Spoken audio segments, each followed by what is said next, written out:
बोले बाके हरियाली की, बोले बामन भगवान की जय।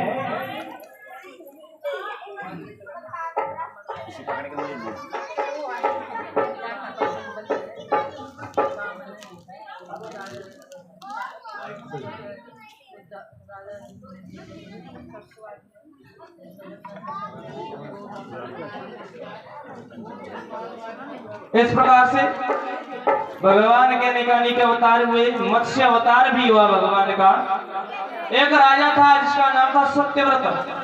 क्या नाम था? सत्यव्रत।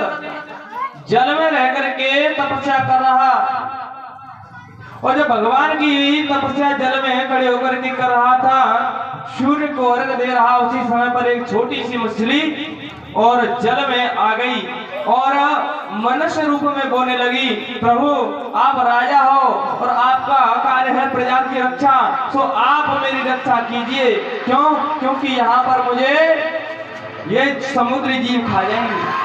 ध्यान से भैया, ध्यान से।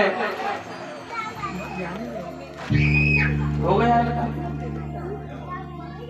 समुद्री जीव खा जाएंगे। तो आज राजा ने उनको ला करके अपने घर छोटे पात्र में रख दिया, और कुछ ही समय में वह मछली बढ़ गई। उससे बड़े पात्र में डाली, वहां भी बढ़ गई। यानी छोटे से लेकर के और बड़े पात्र तक राजा ने बहुत यत्न किए, लेकिन मछली बढ़ती ही चली गई।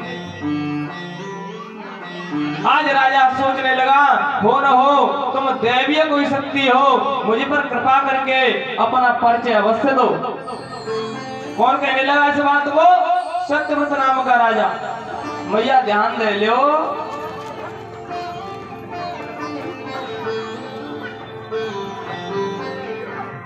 आज मत्स्य अवतार में भगवान कहने लगे हैं कि राजन, तूने एक तुच्छ जीव को बचाने के लिए कितनी मेहनत की है, इसीलिए मैं प्रसन्न हूं।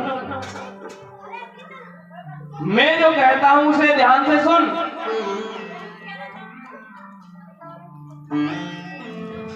कुछ ही समय में जल प्रलय होने वाली है, कुछ ही समय में जल प्रलय होने वाली है। पूरी सृष्टि में जल ही जल होगा। तू एक काम करना, सप्त धान्य, सप्त ऋषियों को, काम की वस्तुओं को लेकर के एक नाव आएगी उस जल में, उसमें चढ़ जाना, और कुछ ही समय में जब अंधकार छाने लगेगा, उस नाव को मेरे से बांध देना, और उस अंधकार में, उस जल में तुम तैरते रहोगे। जब प्रलय का समय पूरा होगा, मानोगे, और सतयुग की स्थापना होगी, उस समय पर हे राजा, तू उस मनवंतर का स्वामी होगा और उस मनवंतर का नाम होगा वैवस्वत मनवंतर, जो आज चल रहा है महाराज। कौन सा? वैवस्वत मनवंतर। इस प्रकार से समझाने लगे हैं और भगवान मछली के रूप में मनुष्य भाषा में बात कर रहे हैं और कहने लगे, तेरी आंखों के आगे ही राजन, तेरी आंखों के आगे ही पृथ्वी जलमय हो जाएगी, पृथ्वी जलमय हो जाएगी।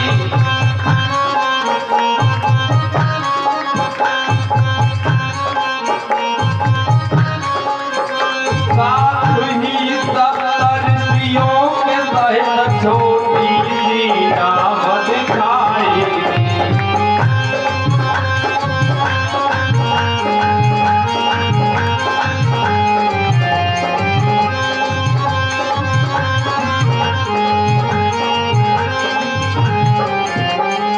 सब चीजों का संग्रह कर उस नौका में चढ़ जाएगा, उस नौका में चढ़ जाएगा।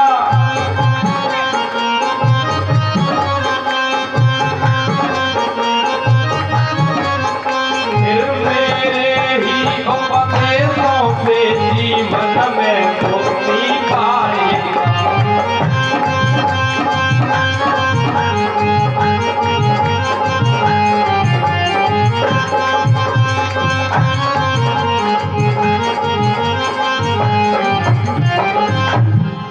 इस प्रकार से उस प्रलय काल को बीत जाने के बाद वैवस्वत मनवंतर आया और यह सत्यव्रत राजा आज के स्वामी है। यानी जो समय चल रहा है जिसे कहते हैं वैवस्वत मनवंतर, जो ब्राह्मण लोग संकल्प में बताते हैं, वही काल चल रहा है और उसका उपभोग वह सत्यव्रत राजा कर रहा है। कहते हैं सतकर्मन बने देवता, दुष्कर्मन भूत बने, और अपने अपने कर्मन के फल कोई यम के।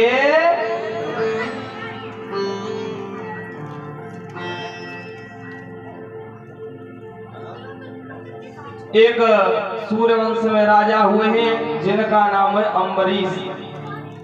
अम्बरीश महाभाग सप्तद्वीपवती मही अत्यता च श्रियं लब्ध्वा एवं चातुलभुवि। 7 द्वीपों पे अधिकार था, बड़े धर्मात्मा थे, सारे कार्य अपने आप करते थे चक्रवर्ती सम्राट होने के बाद भी। खेती बाड़ी चाकरी और घोड़ा को तंगा अपने हाथ संभालिए, चाहे लाख लोग हों। चक्रवर्ती सम्राट है लेकिन पूजा पाठ सारे घर के कार्यों को अपने आप करते हैं। एक बार एकादशी का व्रत किया, दुर्वासा ऋषि जी आ गए। उनसे पहले ही द्वादशी लगनी थी, स्नान के लिए चले गए। भगवान की लीला, दुर्वासा ऋषि जी नाराज हो गए। आज कृत्या को भेज दिया मारने के लिए अम्बरीश को। इधर भगवान ने अपना सुदर्शन चक्र भेजा है। अब कृत्या को तो मार दिया सुदर्शन ने, और वह सुदर्शन जो है वो दुर्वासा ऋषि जी के पीछे पड़ गया। अब बड़े परेशान हैं, सबसे जीवन दान मांग रहे हैं, लेकिन कोई उन्हें क्षमा नहीं कर रहा, कोई उन्हें शरण नहीं दे रहा। सबने मना कर दिया। आज भगवान के पास में गए तो उन्होंने कहा, अहम भक्तौ पराधीनो ह्य स्वतंत्र एवद्वय साधु विकृते हृदयो भक्ति प्रभवति जनप्रिय। मैं तो भक्त के वश में हूँ, जाकर के मेरे भक्त के पैर पकड़। आज आकर के अम्बरीश ने उन्हें क्षमा किया है, दुर्वासा ऋषि जी ने आकर के क्षमा मांगी है।